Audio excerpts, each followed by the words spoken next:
Hi everyone, welcome back to my channel and welcome all of you to this MCQ discussion of psychiatric nursing for upcoming NORCET 7. So let us quickly discuss 10 very important questions in next 30 minutes.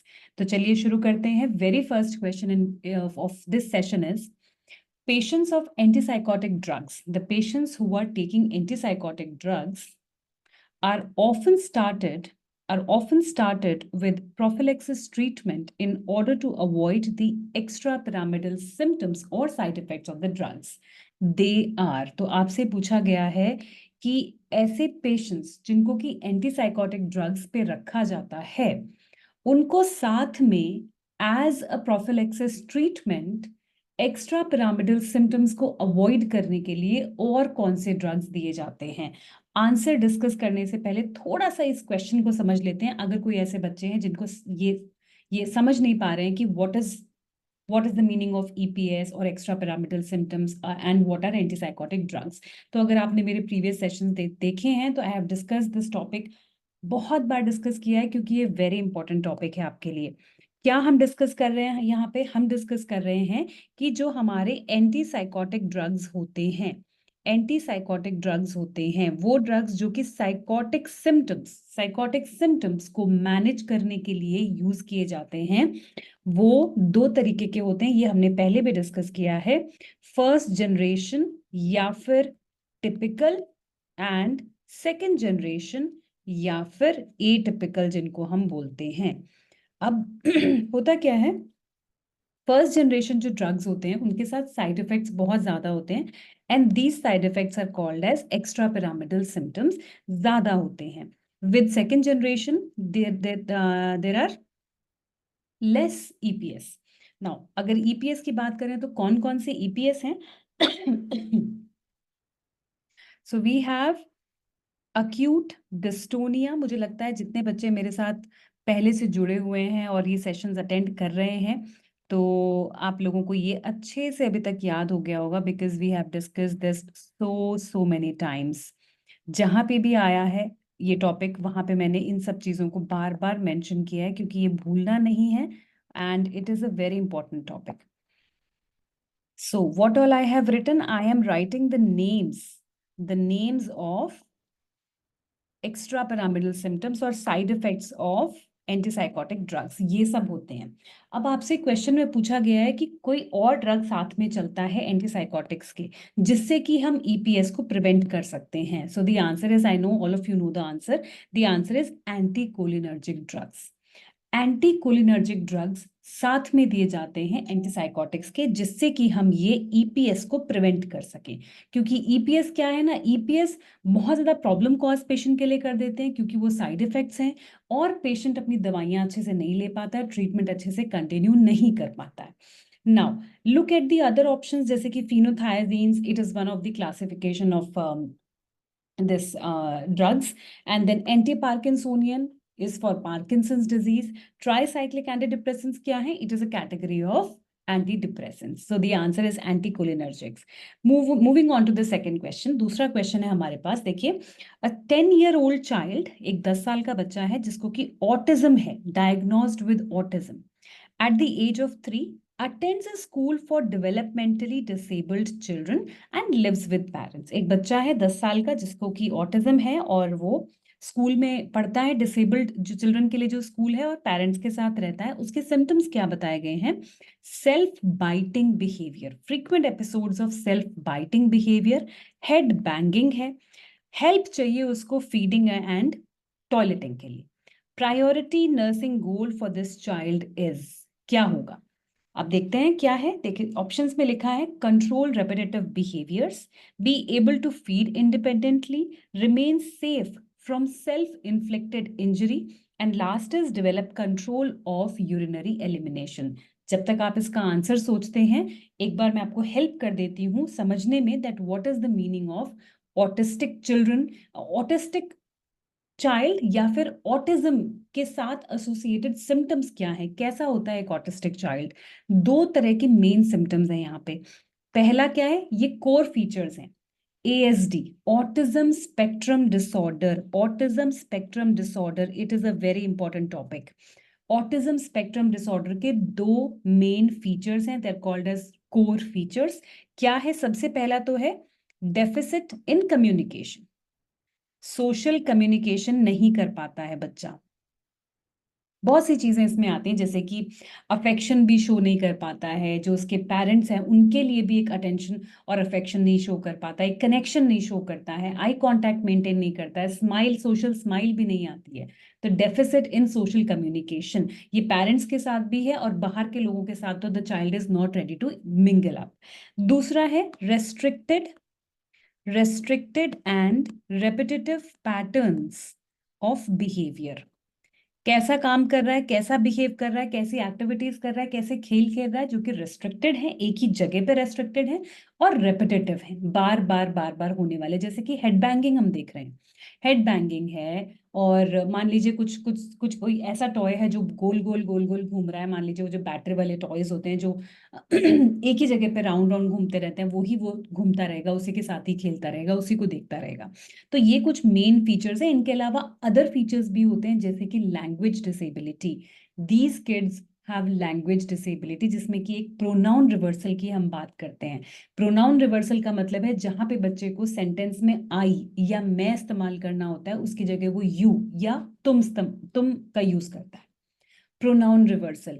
Intellectual disability भी पाई जाती है इन बच्चों में, very कम percentage, but still intellectual disability is also one of the symptoms in ASD. Okay, delayed this development of handedness, abnormal dermatoglyphics है, but किसी ना किसी पर्टिकुलर एरिया में ये बच्चे बहुत ज्यादा एक्सेलेंट होते हैं, excellent skills in certain areas like calculation, reading. These are the symptoms of ASD. अब आते हैं अपने क्वेश्चन पे, हमने ASD रिवाइज कर लिया, अब आते हैं अपने क्वेश्चन पे। हमसे पूछा गया priority nursing goal for this child. देखते हैं, सबसे पहले हमें देखना है कि रिपीटेटिव बिहेवियर्स को कंट्रोल करें, जैसे कि हेड बैंगिंग। क्या ये हमारा प्रायोरिटी हो सकता है? प्रायोरिटी को ध्यान में जब हम सेट करते हैं ना प्रायोरिटी, तो एक बार हम कहीं कहीं क्वेश्चंस में हम मास्लोज हायरार्की का यूज भी कर सकते हैं, क्योंकि वो भी हमारी प्रायोरिटी नीड्स पे हमें बताता है। Okay, be able to feed independently. अगर हम देखें मास्लोज हायरार्की, अगर मान लो यहाँ पे हम अप्लाई करने चले, तो जो सबसे बेसिक लेवल है वो कौन सा है? हमारी जो बेसिक नीड्स है, हमारी जो फिजियोलॉजिकल नीड्स है, लाइक ईटिंग एंड ऑल। तो ये एक बार को अगर हम देखें तो यहाँ पे क्या लिखा है कि नीड हेल्प विद फीडिंग, खाना मिल रहा है उसको, but the child needs help in feeding. Remain safe from self inflicted injury. देखो अब क्या है, ये हमारा आंसर है, ऑप्शन सी हमारा आंसर है, क्योंकि यहाँ पे हमसे प्रायोरिटी पूछा है, प्रायोरिटी पूछा है। और यहाँ पे बच्चा क्या कर रहा है? सेल्फ बाइटिंग बिहेवियर कर रहा है, अपने सर को बार बार दीवार में मार रहा है या फिर फ्लोर पे मार रहा है। तो पहली जो प्रायोरिटी बन जाती है वो ये बन जाती है कि बच्चा इन इंजरीज से सेफ रहे, अपने आप को ज्यादा इंजर ना कर ले।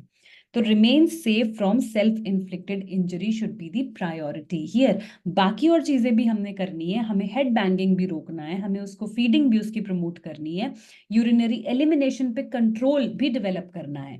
But as they have asked for priority, तो हमारा काम है सबसे पहले उसको इंजरी से बचाना, safety. Safety is the primary concern here.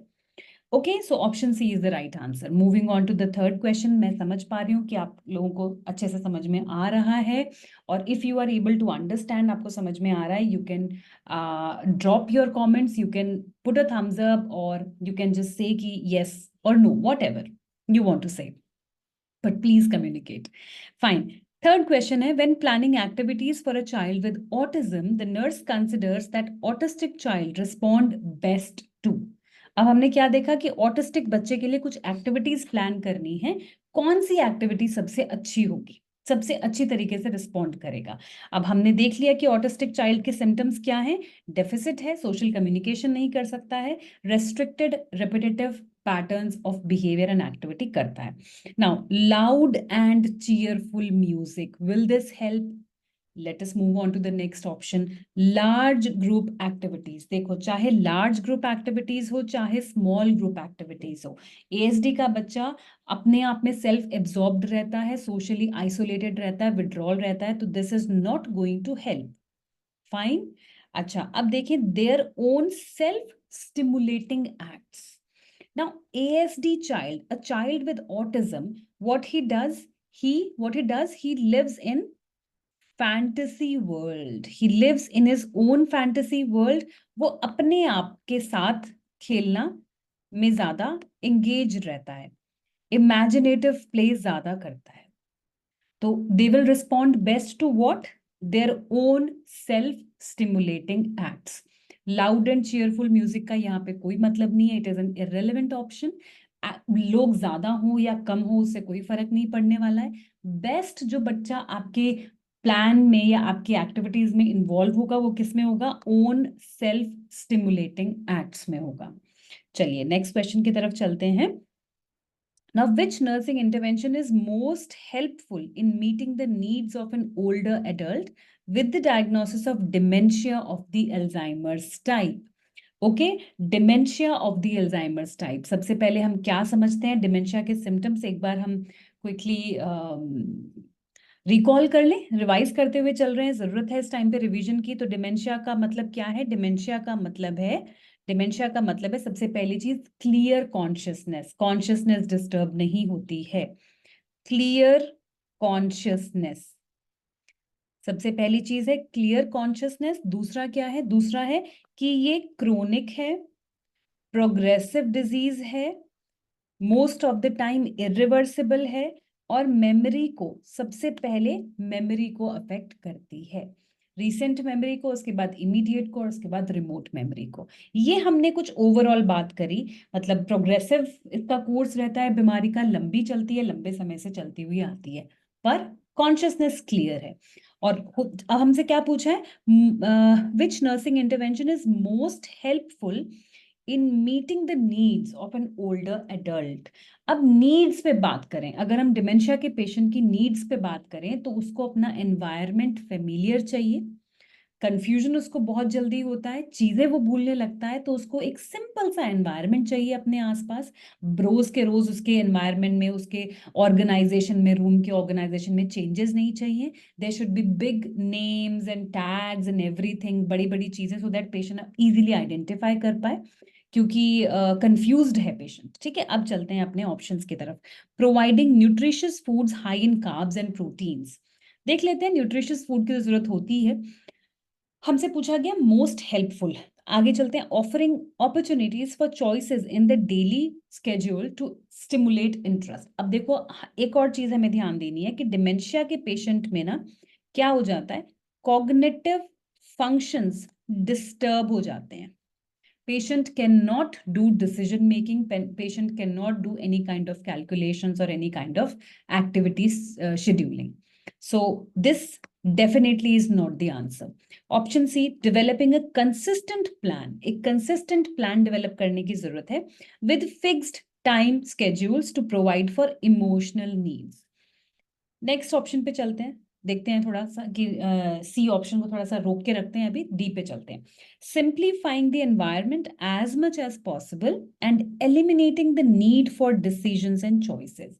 देखो बच्चों, जब भी कोई ऐसा क्वेश्चन आए जिस जो आपको थोड़ा सा कंफ्यूजिंग लग रहा हो और समझ में ना आ रहा हो कि इसका आंसर क्या होगा, so just go for that option जो बहुत ही सिंपल तरीके से लिखा हुआ है, बहुत ही सिंपल तरीके से क्वेश्चन के साथ, बीमारी के साथ रिलेट कर रहा है।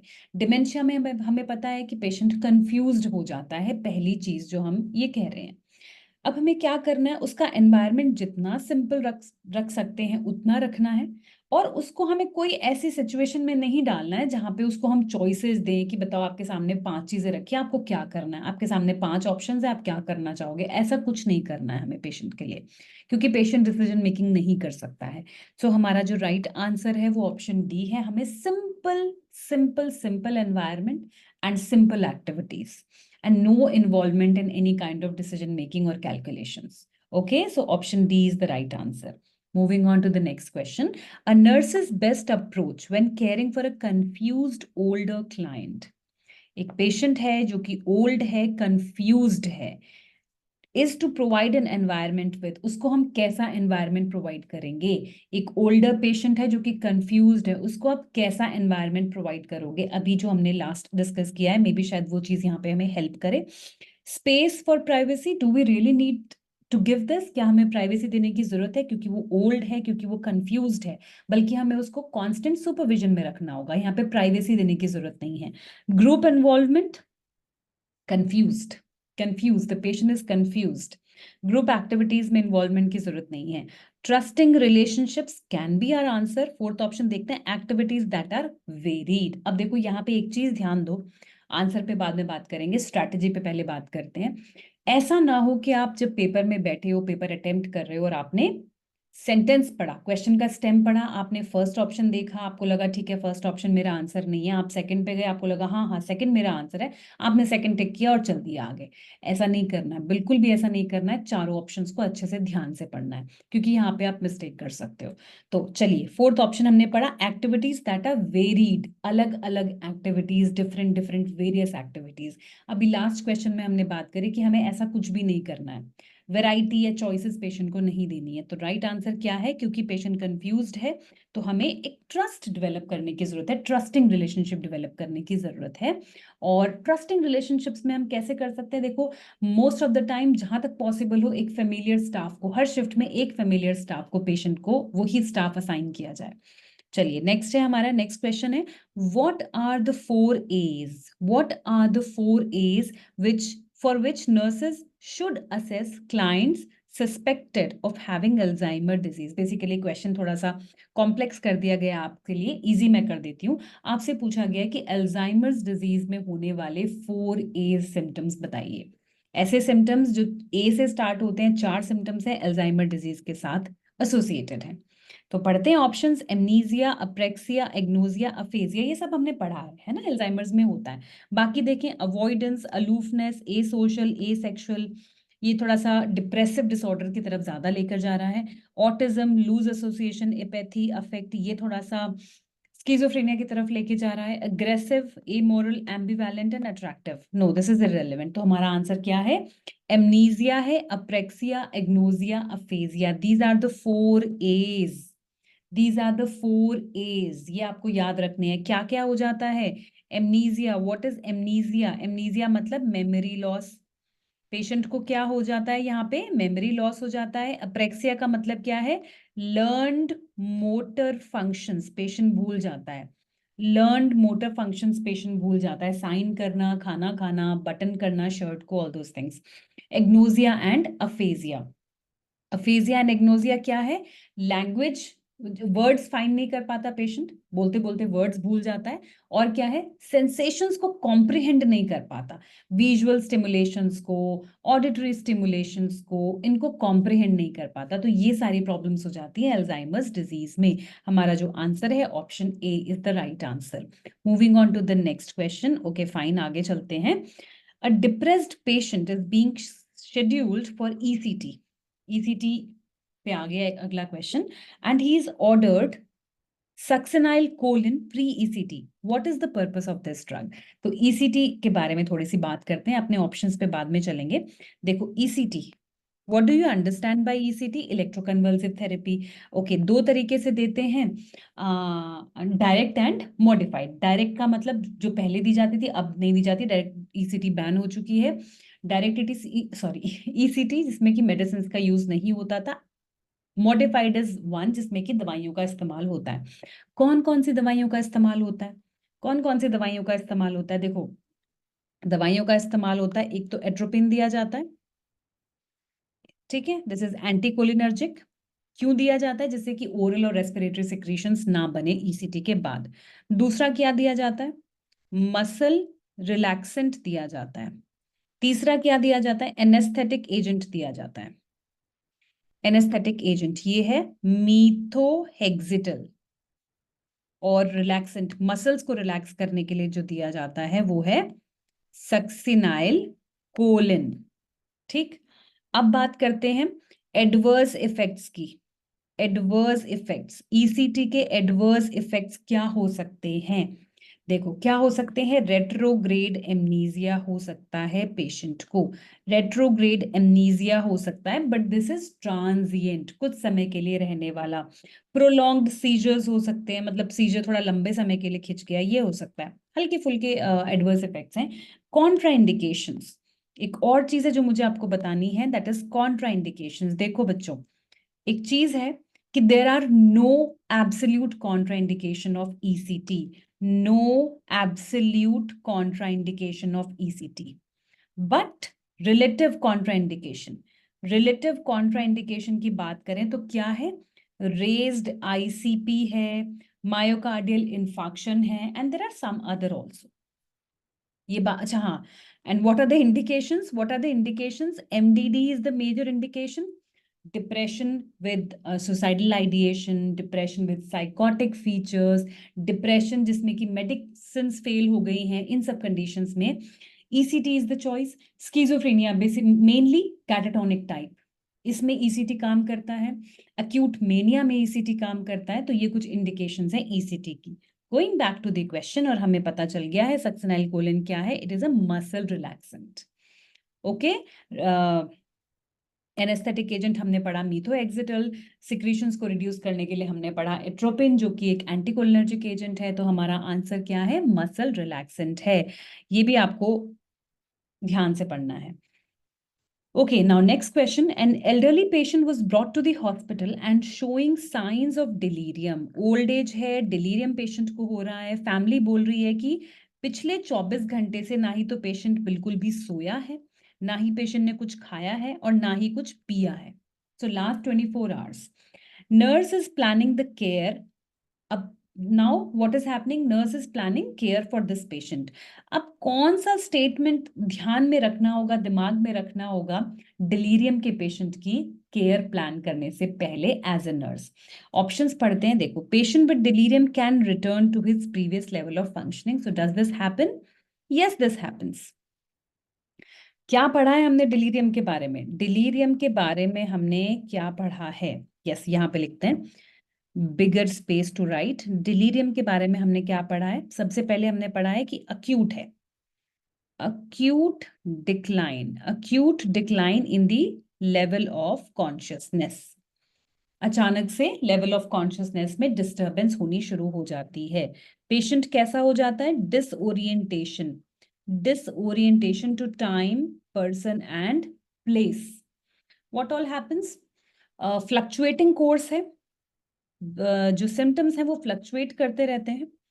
और हमने क्या पढ़ा था कि अंडरलाइंग कॉज, अंडरलाइंग कॉज हमने पढ़ा था डिलीरियम इटसेल्फ कोई बीमारी नहीं है, डिलीरियम किसी और बीमारी की वजह से होने वाला कंडीशन है।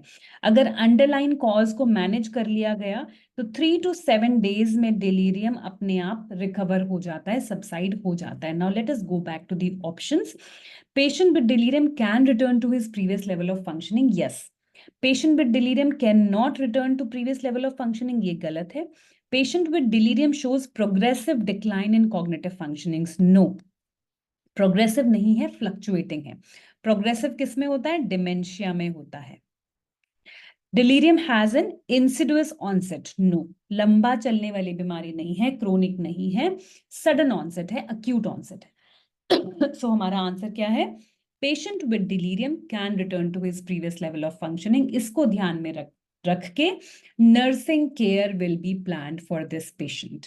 Moving on to the next question, a middle-aged patient is taking antipsychotic medications from last 10 days. 10 दिन हो गए हैं पेशेंट को एंटीसाइकोटिक मेडिकेशंस पे है। The nurse notices that patient's gait is shuffling. Patient का गेट कैसा है? शफल कर रहा है। पॉस्चर कैसा हो गया? झुका हुआ पॉस्चर हो गया, स्टूप्ड पॉस्चर हो गया। फेशियल एक्सप्रेशंस कैसे हो गए? मास्क लाइक फेशियल एक्सप्रेशंस हो गए। Which of the following EPS patient is exhibiting? EPS हमने अच्छे से पढ़ा, पहले भी पढ़ा, ईपीएस ये सारे ईपीएस हैं, पर हमसे पूछा गया mask like face, shuffling gait, stooped posture, drooling and छोटे छोटे छोटे स्टेप्स लेके पेशेंट चलता है, फेस पे कुछ चेंजेस नहीं है, मास्क लाइक फेस हो गया है। What is this? This is nothing but drug-induced Parkinsonism. Dystonia अगर होता तो डिस्टोनिया क्या होता? डिस्टोनिया में या तो यहाँ पे टॉर्टिकोलिस लिखा होता, जॉ मसल्स कॉन्ट्रैक्शन होता, ऑक्यूलोगायरिक क्राइसिस होता, गर्दन एक तरफ को होती, तो कोई भी ग्रुप ऑफ मसल्स का स्पैज्म हो जाता है डिस्टोनिया में। टार्डिव डिस्काइनेसिया में क्या होता है? Involuntary movements like chewing movements हैं, रैबिट लाइक मूवमेंट्स हैं, और कोरियो एथेटॉइड मूवमेंट्स हैं, स्लो और रैपिड मूवमेंट्स हैं। एकथीजिया क्या है? Restlessness, subjective and objective restlessness. तो हमारा जो आंसर है वो है drug induced parkinsonism. Next question है हमारा, a middle aged patient has a long history of severe depression. Severe depression है, दवाइयों से बिल्कुल फर्क नहीं पड़ रहा है, ईसीटीज के लिए उसको स्केड्यूल किया गया है। As family is concerned and anxious, a nurse should explain to the family that he will. ECT के बारे में देखो, थर्ड क्वेश्चन है ये। अब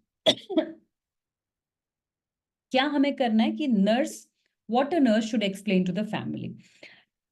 All of these options ECT के बारे में कौन सा सही है वो आपको बताना है। Have transient memory loss, confusion and headache. Yes, ये हमारा आंसर हो सकता है। Let us move on to the next option. Be alert and oriented immediately after the treatment. No. ECT के एकदम बाद पेशेंट अलर्ट और ओरिएंटेड नहीं होता है, कुछ समय के लिए उसको कंफ्यूजन रहता है। Insomnia for the first few days, no, few days के लिए नहीं, कुछ समय के लिए ट्रांजिएंट मेमोरी लॉस होता है। Require no special care after the procedure, ये भी गलत है। पेशेंट को रिकवरी में रखना पड़ता है, अंडर सुपरविजन रखना पड़ता है, उसके वाइटल्स चेक करने पड़ते हैं, उसका स्टेटस चेक करना पड़ता है। So the answer is nurse will explain. What nurse will explain? Nurse will explain to the family कि ECT के बाद पेशेंट को कुछ देर के लिए मेमोरी लॉस रहेगा, कंफ्यूजन रहेगा, सर में दर्द रहेगा। Fine. So option A is the right answer. Now let us move to the last question of this session. A 25-year-old male patient confides in the nurse that he frequently dresses in women's clothing and finds it sexually arousing. He feels ashamed but is unable to stop. What is the likely diagnosis? Now, this is a question from sexual disorders and this is also very important. इसमें क्या है, देखो 25-year-old patient है जो बोल रहा है कि he frequently dresses, cross dressing करता है and he find it sexually arousing and what is the likely diagnosis. अब हमें ध्यान देना होगा, यहाँ पे हमें पैराफीलियाज को रिकॉल करना होगा। कुछ पैराफीलियाज हम पढ़ते हैं। पैराफीलियाज पहले एक बार देखते हैं। देखो क्या क्या होते हैं, डिफरेंट पैराफीलियाज हैं, जैसे कि वोयरिस्टिक है, एग्जिबिशनिस्टिक है, frotteuristic, sadism, masochism, pedophilic, fetishism, transvestic and zoophilia. ये कुछ पैराफीलियाज है ना। What is paraphilia? What is paraphilia? Deviant या फिर deviated from normal sexual arousal or act, मतलब एनीथिंग विच इज डिविएटेड, जो अलग है, एक नॉर्मल एक्ट से अलग है, that is called as paraphilias. So different paraphilias हैं, जिसमें कि हम वापस चलते हैं अपने क्वेश्चन की तरफ। ऑप्शन देखते हैं, gender dysphoria. What is gender dysphoria? देखो, जेंडर डिस्फोरिया का मतलब है एक person is not happy with the gender he is born with. तो वो जो एक्सपीरियंस करता है अपने जेंडर को और जिस जेंडर के साथ वो पैदा हुआ है, बोर्न हुआ है, उन दोनों में सिंक नहीं है। So sometimes what happens, patient may say, a male person may say that I am trapped in a male's body.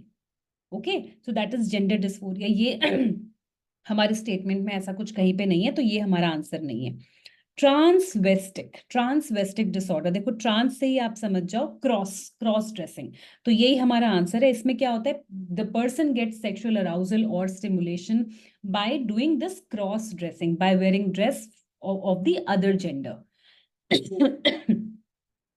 एग्जिबिशनिस्टिक में क्या है, गेटिंग सेक्सुअल अराउजल और stimulation by exposing one's private parts और genitalia to a stranger, to a unsuspected person. Then fetishistic मतलब use of non living things और the other body parts other than genitalia. Okay, so this is the meaning of fetishistic. तो हमारा answer क्या है? Option B is the right answer, which is transvestic disorder. Transvestic मतलब cross dressing. Okay, so that's all for today's session. I'm going to end this session with a very nice quote. You get what you focus on. So focus on what you want. कुछ ही दिन रह गए हैं, इस समय बहुत मुश्किल हो रहा है अपना फोकस बनाए रखना, क्योंकि एंजाइटी बढ़ती जा रही है, समय कम होता जा रहा है। बट रिमेंबर, याद रखना, you will get what you will focus. तो जो आपको चाहिए उस पर फोकस करो। Just stay away from all the distractions, just stay away from everything else. बस stay focused on your studies, अपनी पढ़ाई पे ध्यान दो, that's it. Thank you all for coming and joining the session, and all the best for your preparations.